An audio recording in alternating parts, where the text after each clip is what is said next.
Welcome to the Art Steps online perspective workshop. In addition to art history, you'll learn linear perspective in 1 point and then 2 point and apply them towards some familiar images.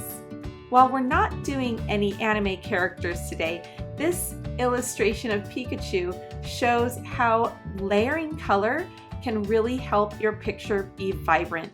So keep layering and stick with your teacher's advice where it comes to color. From there, your teacher will guide you in drawing images that match your level and interest.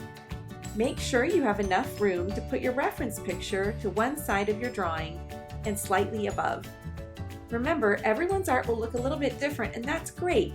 Just like a sport, challenge yourself to see how accurate your drawing can be and enjoy the game. You'll be holding up your art for coaching, so try to have a lamp or a bright window in front of your computer so your art can be easily seen. Draw slowly and lightly.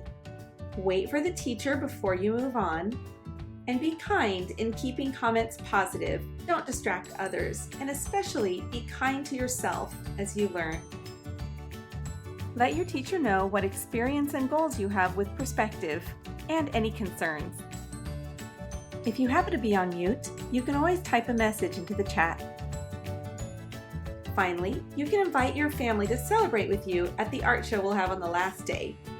Put in 100%, and by the end of the week, you'll be a stronger artist. Have fun!